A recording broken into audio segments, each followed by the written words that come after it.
चल बापा 9 श्वासनी भेटणं भल्लं कठीण झालं. त्याकडे तांकित तर करू श्वासनी व्हाले बाय, पण आम्हाला श्वासनी नाही व्हायला भेटे. हा आता दुर्गादेवीचं हाय काम, मा घरी हाय नाही श्वासनी भेटून नाही राहिल्या. पण कुठं चालली बाबा? थांब बापा, पहिली विचारतो कुठं चालली म्हणून. बाप्पा कुठं चालली बा? कुठं चालली?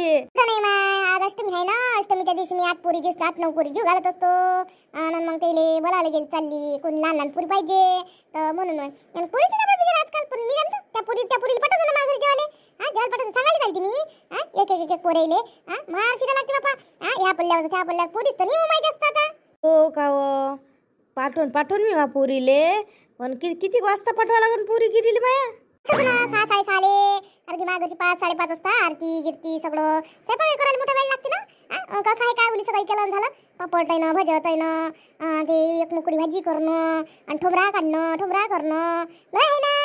मी तर थकून जातो बाबा आजच्या दिवस. मला असं वाटतं कधी होते बरोबर कधी नाही. पण देवाच्या उत्साहाने होऊन जाते. करतो मी दरवर्षी असते माझ्या घरी. पण आता ती पोरगी आता यावर्षी आहे तर पाठवतो म्हटलं बापा. हो पाठवून मा पुरीले. मा घराबच्चे पोरगी आहे का ते? तिच्यासोबत पाठवून देईन मग. त्या घराच्या पोरी सांगितलं बाई, तिची माय म्हणे मा पोरगी येईन म्हणे, नाही तर नाही येईन म्हणे. तुम्ही काही भरशावर बद्दा नका म्हणे, दुसऱ्या पोरीला सांगून द्या म्हणे. आता तिथे बाई असं म्हटल्यावर आपण त्याच्या भरशावर राहणार आहे काय? तू त्या पोरीला पाठवून द्यायचो. असं म्हणून पाहिजे माय वैकीची आहे बा, जाऊ दे बाबा तिच्या घरी. तर म्हणा माई पोरगी ती पोरगी पाठवून दे म्हणा असं म्हणतो तू. त्यानं पाठवलं तिले पोरीले. हो बापा पाठवून मा पुरीले. मग मा पोरी बरोबर पाठवते ते. तशी ते कुठंच नाही पाठवत बिचारीच्या पोरीले. माय पोरी बरोबर पाठवते ते. हो तुम्ही देवाला पाहायला गेले त्या काल? देवाला पाहायला गेले केल्या काय? देवा पाहायला गेली म्हणून मी स्वयंपाक कमी करून राहिली. कसं आहे आम्ही म्हटलं बाई रात्रभर पाहू म्हटलं यवतमाळच्या देव्या. पण कायचं बाई रात्रभर नाही. आम्हाला वाटलं 12 वाजेपर्यंत होईल बापा आहे ना. पण कायचं बाई रात्रच झाली ना. आम्ही म्हणा बाप्पा असं काय पाहिलं म्हणून त्या बाईनं 2 वेळी वाजले. पण आम्ही त्याच्यासमोर निघालो. आम्हाला म्हणलं 5:45 वाजेपर्यंत आम्ही दिसते देवास पाहायला म्हटलं. 7:30 गेलो म्हटलं आणि 5:45 वाजेपर्यंत. आणि आता इतके पाय दुखून राहिले, एवढे पाय दुखून राहिले. असं वाटतं काही करावं नाही, झोपूनच दिवसभर रात्रीचे जागरणच झालं ना. लय पडल्यासारखं लागून राहिलं. पण आज अष्टमी आली ना. आता वेळेवर सुचलं तर जाच लागलं ना. नाही तर गेलं नसतं तर होत नाही. गाडीत जागाच नाही राहत. नाही तर तिथं तर मस्त तो भूतियावाला भल्ला मस्त आहे म्हणते. शीन लय लोक सांगून राहिले यवतमाळमध्ये बम देवे आहे बा, लय आहे बा म्हणून असं लय सांगे. पुन्हा माय काय सांगू तुम्हाला. मी अंदर गेली ना, मी तशी डचकलीच. हा बाई असं जवळ येईन ते लाईट काय लागते काय ते आवाज. ते आवाज पाहूनच बोला ते काही बाहेर धावत पळत बाहेर येते म्हटलं. एवढी मजा आहे म्हटलं. पण तो सीन पाहिल्यावर म्हटलं आम्हाला तर किती थकवा आहे म्हटलं. काय सांगू वाटे का जाऊन येईन. लाईन काय पाहतं माय, लाईन तर लाईनच लाईन. अशी लाईन होती व काय सांगू तुले.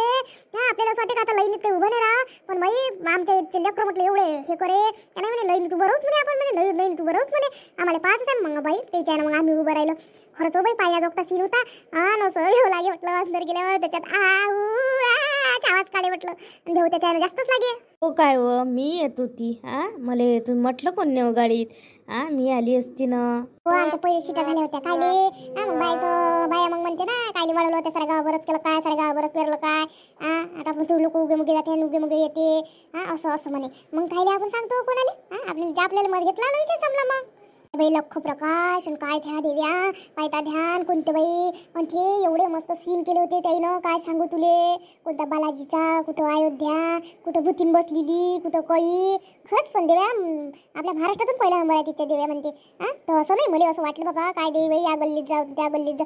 जिथं जिथं देव्या सीन पायता ध्यान. काय कमी पैसा लागते का बाबा. किती पैसा लागत असं. पण किती सुंदर करते. पण कलेली किती महत्व आहे ना. एवढी कला येतेच कुठं बापा. दरवेळेस मग रात्रभर थेसते होतं बापा. काय जीवार भरलो ये असं वाटे का आता थांबून जा. आता जाच नाही कोणती देवी पाहिले. पण का नाही मग देव आपल्याला म्हणाले वाटे नाही बा आपण काय आलो एकच दिवस आलो. चला म्हणून मग आम्ही पहिले असं म्हणून नाही बाप्पा माहिती नाही होत. आणि मग लगेच आम्ही सारे जण तयार हो असं आहे ना. मग ते देवी सीन गिन पाहिला का थकवाच निघून जाय. हो का हो माई बहीण सांगे भूतियामध्ये बम मजा आहे म्हणे. 10,000 रुपये तिकीट आहे म्हणे. असं बाया बमला तिथे म्हणे धावतच म्हणे तिथून म्हणे. माई बहीण तर गेली नाही म्हणते. माझ्या बहीणचा नवराही नाही गेला म्हणते बाई. मले म्हणे जाजू म्हणे बम मजा आहे म्हणे. म्या म्हटलं एवढी मजा आहे तू कोण नाही गेली हो म्हटलं. म्हणे मला बापा भेव लागते म्हणे, माईच्या माणसाला भेव लागते म्हणे म्हणून आम्ही गेलो नाही म्हणे. तू जाजू म्हणे बम मस्त आहे म्हणते म्हणे. माय असतं बाई म्हणे चुकलं म्हणे मी गेली नाही तर. अंदर पाहिले त्याच्यात गाडीत तर लेकरू असे मजाची होते काय सांगतो. एकच का दे एक गाणंच म्हणे आणि एखादा काहीच करे. लय मजा आली जाताना एवढी मजा आली. येताना नाही बाई कसं गव्हालन कसं नाही. रातभर नाही तर तशी मला भल्ली डुलकी येते. पण रातभर झोप नाही आली म्हटलं. का तिथं लोक निसते रातभर फिरते म्हणते ना. फिरते काय खरंच. हो असं वाटत नाही म्हटलं रात झाली म्हणून असं वाटते. आता वाजले बाई आमचं आम्ही मग एका दुकानात चिवडा खाय बसलो बाई 12 वाजले होते. मग पायता पायता 1 वाजला 2 वाजले आणि पाहिनच नाही आमच्या. पाऊस पाव बाई काय ह्या गल्लीत फिरो त्या गल्लीत फिरो आणि महाप्रसादाची तिथं काही कमतरताच नाही. जिथं जाईन महाप्रसाद जिथं जाईन तिथं महाप्रसाद. कुठं 10 म्हणजे कुठं चहाची म्हणजे फ्रीज होतं सगळं चहाची व्यवस्था. काय बरं किती किती पण चांगलं करते. पण आली वाटते बाप्पा. आली ना काय करा आली गेली का मी आली ना. तू गेली तर खरी पण मला तर नाही नेलं मला नाही आले. त्याही दिवशी मला बाय ना म्हटलं माझ्या एकटा म्हटलं गोष्टी केल्या ना अधिक म्हणे नाही म्हणे आम्ही त्या गोष्टी नाही करायला अशा आहे म्हटलं मला एकटी टाकून दिलं म्हटलं माया किती मन होतं म्हटलं येत माझे देवा पाहिले. काय चालते बा त्याईनं गाडी केली त्याईनं सारं केलं आणि आमचं काय चालते. मी काय त्याईनं म्हटलं तर मी गेली नाही तर मीच काय जात होती. असं आहे कोण ज्यानं गाडी केली त्याच्याच मनानं चाललं मा मनानं चालून काय मी जर तुला म्हटलं असं चाल आणि त्याईनं जर मामांग टरंग टरंग लावली ती करंग करंग केलं असं काय घेतलं काय घेतलं आणि कोण कोण करून आणि त्याच्यात म्हणजे एवढे पाय दुखते म्हटलं लय लय पैदल चालला लागते. असं नाही का गाडी तिथं देता येते म्हणून लय लय मोठं मोठं राहते ना लय लय तिथं लोक राहते गाड्या नेऊन येतात ना रात्रभर बंदोबस्त असते तिथं. मला नेलं नाही तर नाही नेलं पण तुमचं झालं सारा तिथं दर्शन पुन्हा मस्त झालं सगळेच दर्शन झालं. लयच काही आहे ना बाई अधिक 200-300 आमचे पण रात्री कमी पडली. लय म्हणजे वेळच कमी पडते आपल्याला. आपण काय राहतो का कोणाच्या घरी स्पेशल गाडी करून गेलो म्हणून तेवढे तरी पाहायला भेटते. तसं जर म्हणते यवतमाळात पाहिल्या 300 देवे आहे म्हणते. आम्ही पाहिल्या असून जास्तीत जास्त 25-26 पाहिल्या असून देवे रातभर. थोडी वेळ कमी पडला आम्हाला. का तो भूताचा म्हणते तर तू पाहिला का तू मग शिन पाहिला काय सारे जण त्याचं भलं सांगितलं भलं मस्त आहे म्हणते जसं खरखरच वाटते म्हणते. बाई पाहिला ना पाहिला. मला लागलं तर बाई भ्या केलं तसं पटकून ठेवलं चिच्ची पकली तिच्या अंगाले. मला म्हणे मा खरं नाही ना म्हणे ते एवढं काय भ्या लागते म्हणे. खरं असतात किती भेली असते म्हणे तू म्हणे तिच्या अंगाला चिपकली होती म्हटलं. आणि मग आम्ही म्हटलं तरी म्हटलं एक तर पाहिलाच नाही माय. लय रात झाली होती तर सकाळी आलं म्हटलं आम्ही घरी लाईन अशी होती का आम्ही तिथं तर उभंच नाही राहिलो इकडे तरी उभं राहिलो म्हटलं येईल आणि हा तरी भुतियाचा पाहिला होता एक भुतिया सुटला तरी आमचा. मग असं वाटे का नाही बाई आला का तू उभं गेला असतं तर गेला असतात दिवस आधी काही आलो असतं म्हटलं. पण आम्हाला इकडे घरी येणं अर्जंट होतं ना रातभर झोपलो नव्हतं ना. आणि आज माझ्या घरी कार्यक्रम आहे. आज माझ्या घरी 9 वाजता जीव घालायला लागतात त्याचा कार्यक्रम आहे ना तर त्याच्यासाठी आली मी इकडे सांगाले. आता झोपले घेतली म्हटलं उलीशी झोपली म्हटलं माडू आले. आणि सगळ्यात जास्त कोणत्या आवाजाची झोळ लागे सांग का दुसरा आवाज सांगा तुला कसं आता सुडेल होती पायणार बसली नव्हती हाले तिचा पाय ना. रातची वेळ तरी लय लोक होते म्हणून काहीतरी वाटे बाई. आणि एकटी दुखटीला गेली बाई अंदर तसं पयत येते हो बाई काही काही बाहेर लढाई हो करतात आम्हाला सांगून. मला नेलं नाही ना त्या आता काय सांगतो माय मन काय दुख होतं माय मन झुरते ना पहिलेच तर माय झुरून राहिलं मन तुम्ही नेलं नाही तर माझ्यासाठी एकटीसाठीच नव्हती तुमच्या गाडीत जागा. तुमच्या गाडीत जागा माझ्या एकटीसाठीच नव्हती. साऱ्या बसल्या पण मी नाही बसली तुमच्या गाडीत. आता काय करतं जाऊ दे नाही नेलं तर नाही नेलं आता पुढच्या वर्षी पाहिजे जाऊ दे. त्या पाहिलं ना भुतियावाला माई मला होतं माई इच्छा आलं माई बहीण सांगेन माय भाऊ सांगेत त्या येऊ नाही दिलं ना. त्या काकी तर झालीच तुम्ही जशी डबल पाहायला भेटते का. एवढी चांगली मजा जेवाची तवाच असते. पण तुमच्या याच्यात मी पसली नाही ना. जाऊ दे मला विचारावधी जा लागते बायले म्हणजे पोरेले सांगा लागते. आल्या पाहिजे त्या सवासनी त्याची मोठ्या निमटा करावं लागते. मला आधी पोरेसाठी काही द्यासाठी कर घ्या लागते. मेहंदीचा कोण घ्या लागत नाही तर चिमटा काही तर घ्या लागल ना लेकराला द्या लागते ना.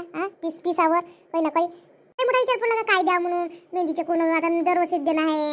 आणि आता लय वेळा मी आता नॅपकी नाही दिल्या बिचारे माय मन यावर तर काय काही वेगळं तरी द्या येऊन राहिलं ना काय द्यावं. तेच ते मला ज्वार येऊन राहिला आता कर ना लेकराच्या शाळेचं सामान दे काही म्हणजे लेकराच्या उपयोगी येते आणि लेकरं कामी लागते. बाटला घेतला दे ना पाणी प्यायच्या बाटला दिल्या म्हणजे लेकराच्या कामी तरी पडते. आणि काही असं दिलं तर काही लेकरं घालत नाही काही नाही. मोठी चिमटी दिले शेवटी त्याच्या मायच्याच कामी येते. लहान लेकराच्या काही कामी येत नाही. पेनं गिनं दिले तर होते. असं काही सामान दिलं तर होते बरं. करा लागन पोरीच्या शाळेच्या उपयोगीच्या वस्तू द्या लागन. खोड रबर पेन नाही तर बॉटल द्या लागन नाही तर बास्केट द्या लागन शाळेत नेण्यासाठी ते तरी कामी येते. नाही तर काय लेकराच्या कामी आलं पाहिजे असं तर वस्तू द्यावा आपण. मला असं वाटायला देऊन द्या लागन असंच काहीतरी द्या लागन. पाहा लागन बास्केट गिस्केट 20-20 रुपयाची पाहा लागन. ते दिल्यापेक्षा लेकराले वही बुक देणं नाही तर निदान त्याच्यावर लिहितं जरी द्यायच्या काम पडते. बुक दे बुक कामी येते ना. हा तसंच करावं लागन बुक द्या लागन लेकराले निदान त्याच्यावर लिहत तरी जात जाईल आवडीनं नवीन असताना तरी लिहन. काही ना काही लेकराच्या कामी पडलं पाहिजे असं वाटून राहिलं मला. पोराच्या दुकानात चालली हो मग सामान आणाले. रंजीच्या दुकानात जातो आता काय करतो रंजीच्या दुकानात घेऊन येतो आता.